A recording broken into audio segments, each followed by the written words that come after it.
They called him the Deadpool killer. Not because of what he did, but because of how he looked doing it. Wade Wilson, born 1994. Convicted of murdering 2 women in cold blood in Cape Coral, Florida. Sentenced to death. And while he sat on death row, women wrote him love letters. Fan pages appeared online. Women called him attractive, misunderstood, worth saving. 2 women are dead. Christine Melton was 35 years old. Diane Ruiz was 43. They had families. They had people who loved them. They had entire lives ahead of them. And Wade Wilson ended both of those lives in a single night in October 2019. But this video is not just about what he did. It is about what he was. What he understood about people that most people never see coming. And what the reaction to his case reveals about one of the darkest psychological phenomena in human behavior. This is the story of the Deadpool killer. And by the end of this video, you will understand something about charm that you will never be able to unsee. To understand what Wade Wilson became, you have to understand where he started. He was born in 1994 to teenage parents who could not provide a stable home. Shortly after his birth, he was adopted by a family in Cape Coral, Florida. By all accounts, his adoptive parents loved him. They tried. They showed up for him even at his sentencing, standing before a judge and begging for his life to be spared. But something was wrong from the beginning. From an early age, Wilson showed signs of emotional turmoil that no amount of love seemed to reach. He was impulsive, volatile, disconnected from consequences in a way that alarmed people around him. His criminal history began in 2012 when he was just 18 years old.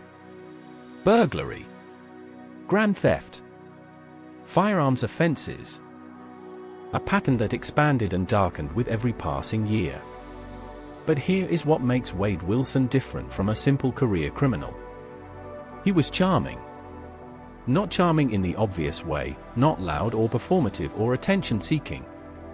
Charming in the quiet, magnetic way that makes people want to trust you. Want to help you. Want to believe the best version of you over the evidence in front of their eyes. He had relationships. People vouched for him. At one point he even became a police informant, working with the Leon County Sheriff's Office on a murder-for-hire case involving his cellmate. He told authorities he had been offered $20,000 to kill someone. He said he went to the police because it did not feel right. People believed him. That is the nature of psychopathic charm. It is not a performance you can easily detect. It is a language, fluent, natural, and completely divorced from the internal reality of the person speaking it. Wade Wilson did not feel things the way you feel things. But he learned, early and well, how to make you believe he did. October 2019. Cape Coral, Florida. In a single night, Wade Wilson murdered 2 women. The first was Christine Melton, 35 years old. Found wrapped in a blanket in her own home. When police went to check on her after receiving no response, that is what they found. A life ended. A body hidden. The second was Diane Ruiz, 43 years old. Murdered the same night. Shortly after the second murder, Wilson was captured on security footage at a nearby establishment, shirtless, covered in blood. He was seen, identified, and he fled. What he did next tells you everything you need to know about who Wade Wilson really was. He called his biological father, Stephen Testaseca, a man he had only reconnected with in 2012. And he confessed. Not out of guilt. Not out of remorse. He called to ask for help arranging a ride out of town.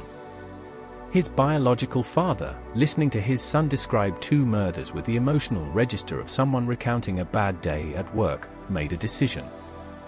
He contacted the police and told them where his son was hiding. Wilson was found in a house he had broken into while the owner was away.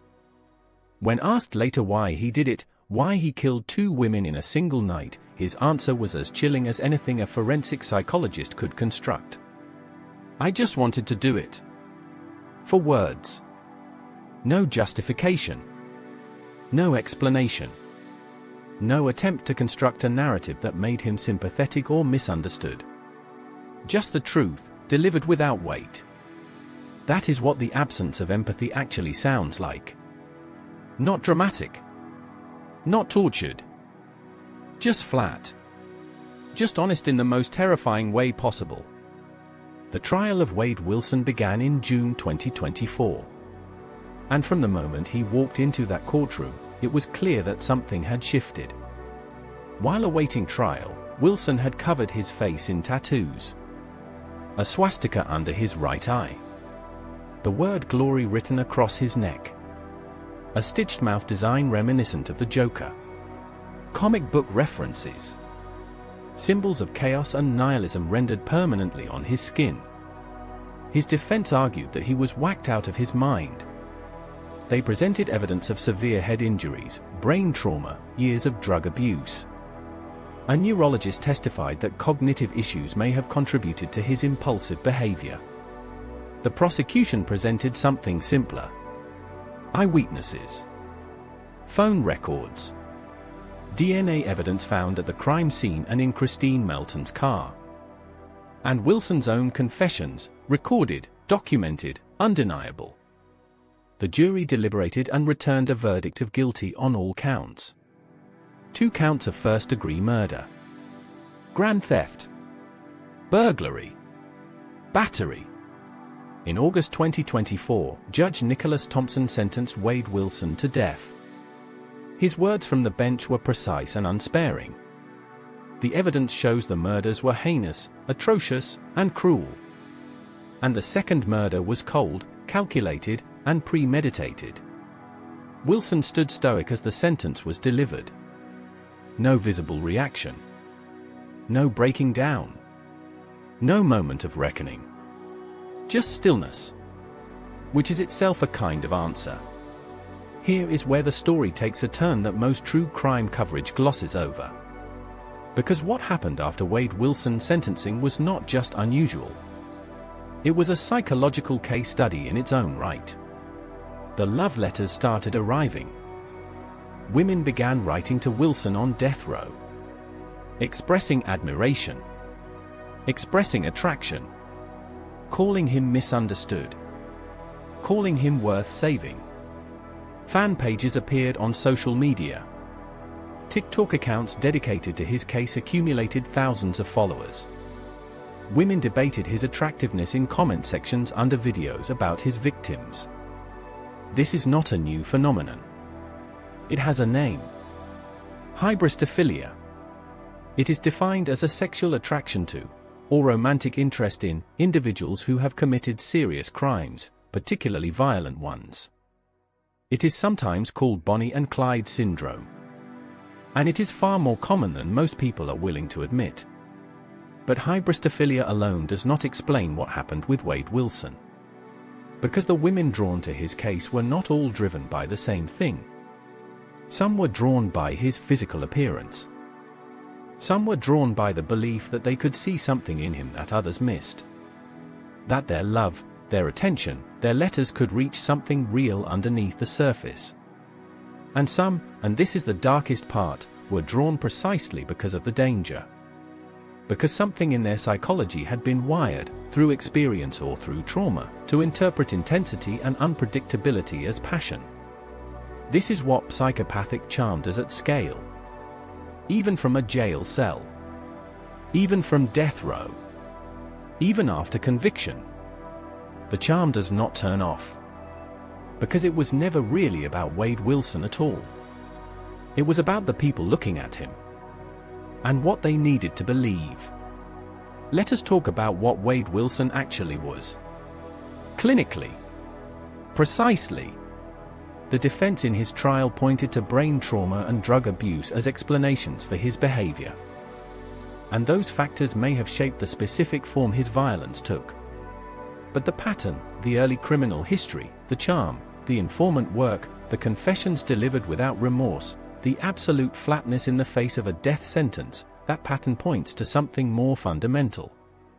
Psychopathy is not a diagnosis you arrive at through a single event. It is a constellation of traits, persistent, pervasive, and present long before any single crime is committed. Lack of empathy. Superficial charm. Grandiosity. Impulsivity. Parasitic relationships. Criminal versatility. Wade Wilson exhibited all of them. But here is what most people misunderstand about psychopathy and charm. Charm in a psychopath is not warmth. It is not connection. It is a tool, developed through observation, refined through use, deployed when it serves a purpose and discarded when it does not. Wade Wilson charmed a law enforcement agency into using him as an informant. He charmed people into relationships. He charmed his way into situations that gave him access, opportunity, and cover. And after his conviction, without any deliberate effort on his part, his image charmed thousands of people on the internet who had never met him and never would. That is how powerful this mechanism is. That is how deeply it bypasses rational thought. You do not have to meet a psychopath to be affected by them. You only have to want to believe in them. Before we close, we have to come back to Christine Melton and Diane Ruiz. Because in the viral storm around Wade Wilson's case, the fan pages, the TikTok debates, the love letters, their names were almost entirely absent. Christine Melton was 35 years old. She had a life. People who loved her. A future that was taken from her in a single night by a man who felt nothing about it afterward. Diane Ruiz was 43 years old. Same night. Same man. Same absence of remorse. This is what the romanticization of violent criminals actually costs. It is not abstract. It is not harmless fascination. It is the erasure of real people from their own stories. Christine Melton and Diane Ruiz did not exist to be footnotes in the mythology of the man who killed them. They existed. Fully. Completely. And they deserved better than what happened to them in that house in Cape Coral, and in the comment sections that followed. Remember their names. So what do we do with all of this? We start by understanding that the attraction to dangerous people, the pull toward charm that masks emptiness, is not a character flaw. It is a psychological vulnerability. One that can be shaped by childhood, by trauma, by a culture that romanticizes darkness without counting its cost. Understanding it does not make you weak. It makes you less vulnerable. Because once you see the mechanism, once you understand that charm can be a performance, that warmth can be manufactured, that the most dangerous